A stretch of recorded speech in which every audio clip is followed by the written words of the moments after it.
A monologue from Les Liaisons Dangereuses by Christopher Hampton. Of course I had to invent myself. I'm a woman.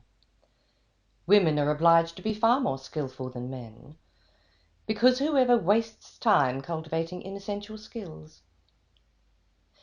You think you put as much ingenuity into winning us as we put into losing? Well, it's debatable, I suppose. But from then on, you hold every ace in the pack. You can ruin us whenever the fancy takes you. All we can achieve by denouncing you is to enhance your prestige. We can't even get rid of you when we want to.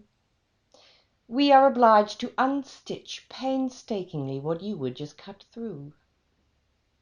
We either have to devise some way of making you want to leave us, so you will feel too guilty to harm us, or find a reliable means of blackmail.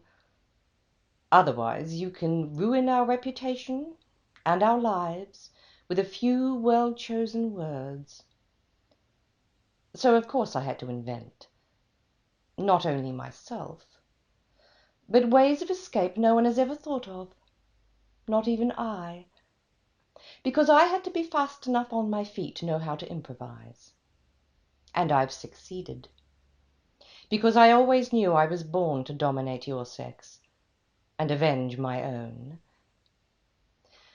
When I came out into society, I'd already realized that the role I was condemned to, namely to keep quiet and do as I was told, gave me the perfect opportunity to listen and pay attention. Not to what people told me, which was naturally of no interest, but to whatever it was they were trying to hide. I practiced detachment. I learned how to smile pleasantly while under the table I stuck a fork into the back of my hand. I became not merely impenetrable, but a virtuoso of deceit.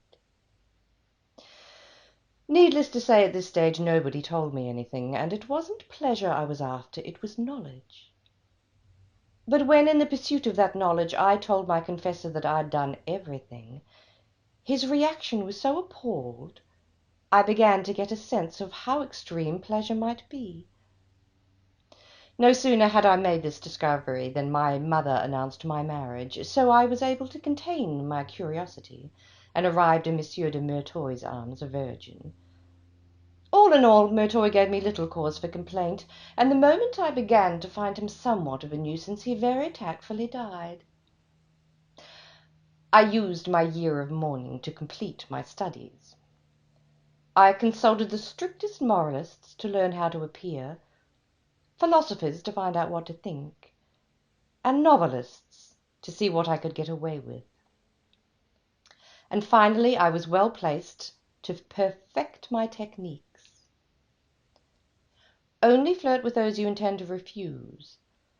Then you acquire a reputation for invincibility, while slipping safely away with the lover of your choice. A poor choice is less dangerous than an obvious one. Never write letters. Get them to write letters. And always be sure they think they're the only one. Win or die.